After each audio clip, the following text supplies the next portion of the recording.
Wow. I'm a geek.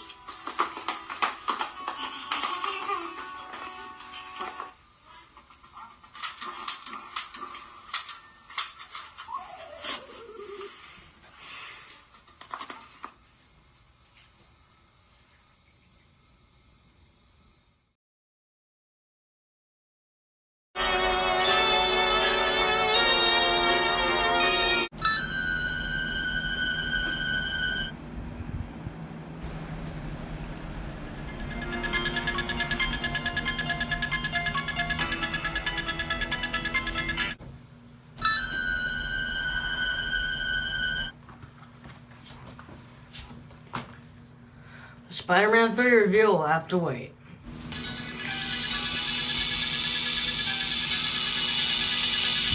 I'm gonna review a good movie for once. Yeah, don't worry, I'll go back to torturing myself with crappy movies, but right now, let's do something awesome! Halloween, the night he came home. Halloween 1978. One of the most influential horror films of all time. This movie was made for the mere budget of $320,000. Wow.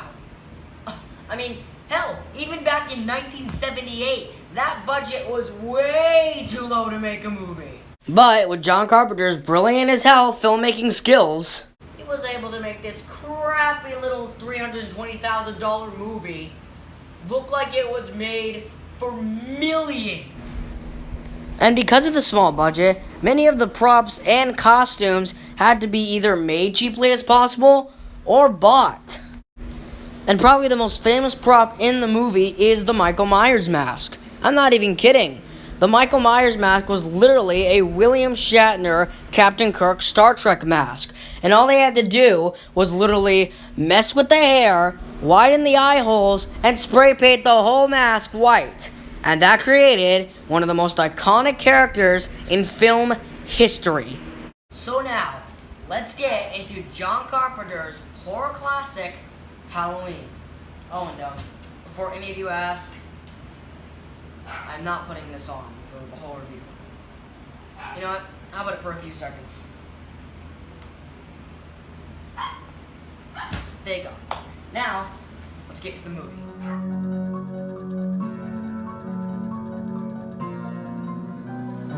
So our movie begins with already one of the most iconic scenes in the movie, with the opening titles and the lit pumpkin getting closer and closer to the screen. Now that's already creepy enough, but what makes this opening even more creepy is the absolutely incredible score.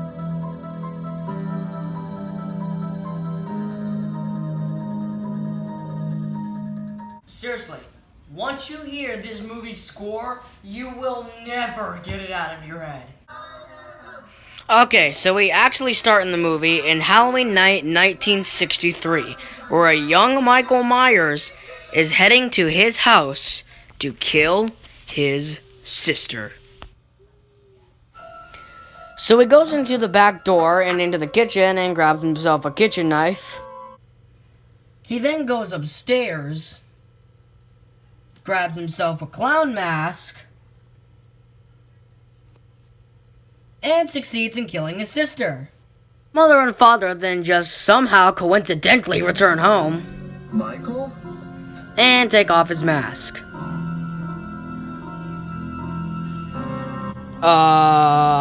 Any follow-up questions? Like, whose blood is that? Why does our kid have an extremely blank stare? Oh, and you also gotta love how the mother just puts her hands in her pocket.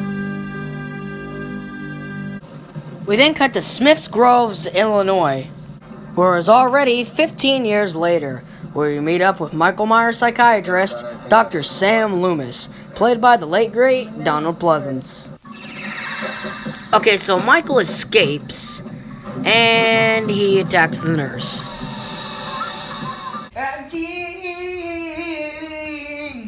Okay, so Michael escapes from the mental institution, and Loomis goes after him.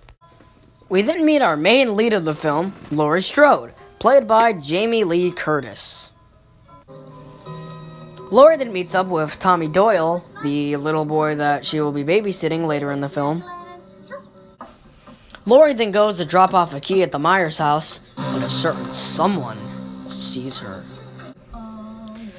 And that certain someone is also stalking her. We then cut back to Loomis, who is talking with another guy named Wynn. But who really cares? He's a throwaway character. We then cut to Laurie, who is at school, as he sees a certain someone who was stalking her earlier outside the school window.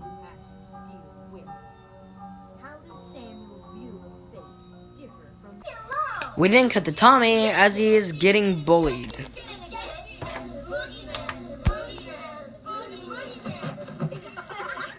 Okay, I get that in this scene it's the end of the school day, but frankly, where the hell are the teachers? We then cut back to Loomis as he has arrived in Haddonfield. We then get to meet up with, I'm not kidding here, Laurie's extremely annoying friends. I swear, if there's one thing I do not like about this movie, it's Laurie's friends.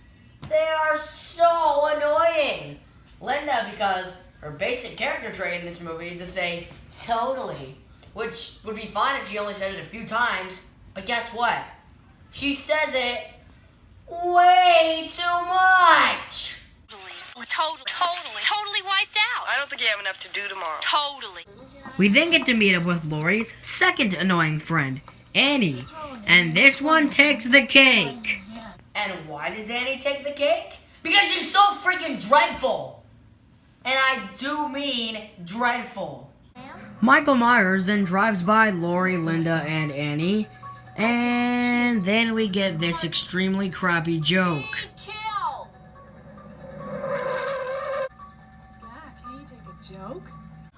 Yeah, if Speed Kills is a joke, it is definitely not funny. We then cut back to Laurie a little bit later, as she is carrying a jack-o'-lantern.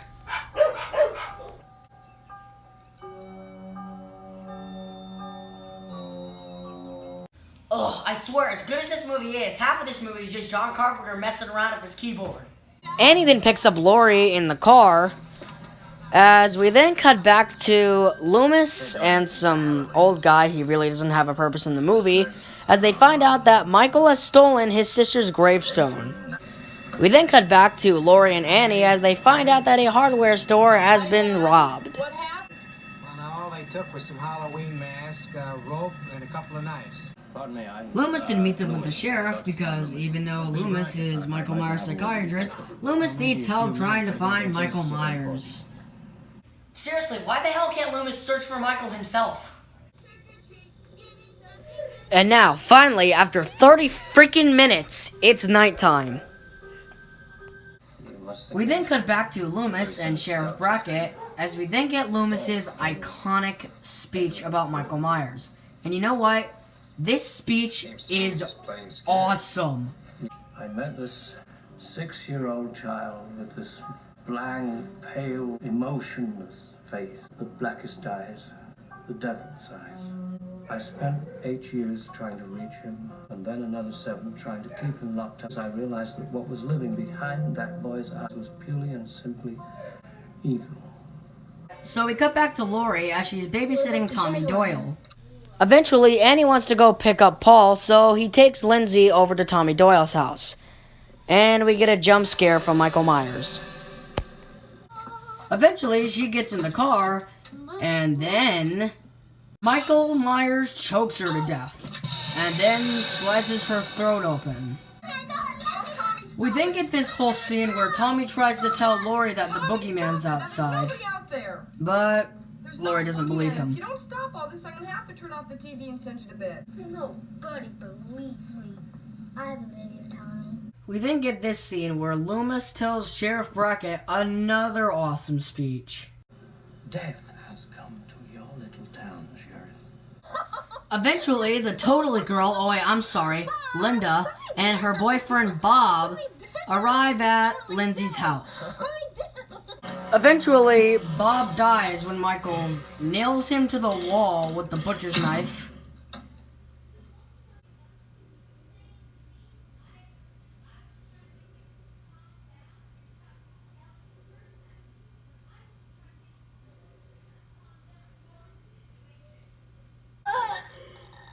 And Linda eventually dies when Michael chokes her to death with a telephone cord. So, get ready for this, people, and oh my god, this is about to blow your mind. Loomis, who is Michael Myers' psychiatrist, has been standing behind the Myers house all night and only now notices that the car is right across the street. What? Are you serious right now? Loomis has been standing behind that bush at the Myers house all night and only now notices the stolen car? Are you serious? We then get, I am not kidding here, 2 whole minutes of Laurie literally just walking across the street. Yeah, I had to speed this scene up. Okay, finally Laurie finds her friends dead. And I just gotta mention this here. Jamie Lee Curtis is great throughout the film until... You were doing so well up until that point, Jamie.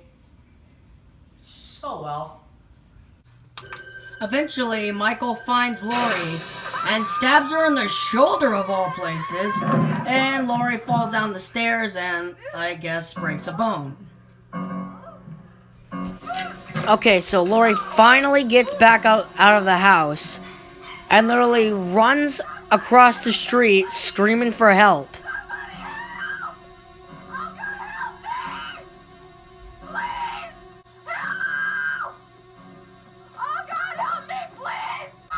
Eventually, Laurie gets back to Tommy's house, but since Tommy's asleep, he can't answer the door. So Laurie throws a plant up at the window, and in literally 5 whole seconds, Tommy gets out of bed, turns on the light, and gets to the window. Wow, I didn't know Tommy Doyle was the freaking Flash. Eventually, Laurie gets inside. Michael tries to stab Laurie, but Laurie stabs Michael in the neck. And then we get this. What? I'm sorry, that fall was terrible. I mean, hell, the Halloween special that's coming out tomorrow, I did a better fall in that video. You want me to show you proof? I'll show you proof. Sorry if I'm spoiling the video for anyone.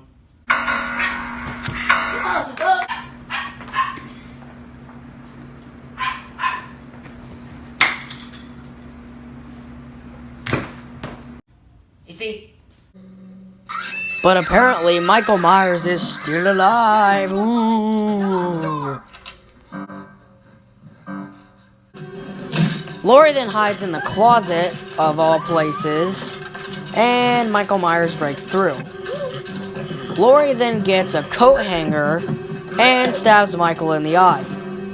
Michael then drops his knife, and Laurie stabs Michael in the chest with Michael's knife. But big surprise, Michael is still alive. Ooh. Michael then tries to strangle Laurie, but Laurie takes his mask off.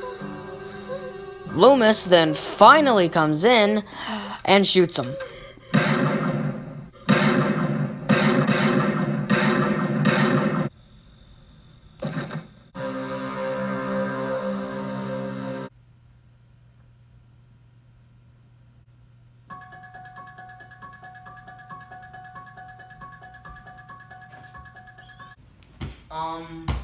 No. No. 101 Dalmatians of no. That ending does not surprise me at all in the slightest.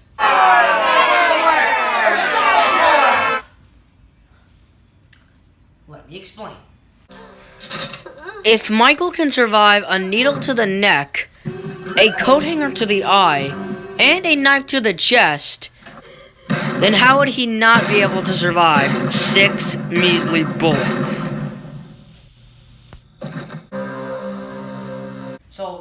this ending is not surprising, in my opinion. We then get to hear Michael's loud breathing one last time, and our movie comes to a close.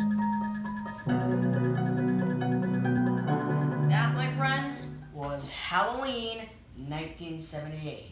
And after 40 years, does it still hold up? Yes, definitely. But does this movie have any problems? One problem. One very major problem. I've said it before and I will say it again. Laurie's friends in this movie are so annoying.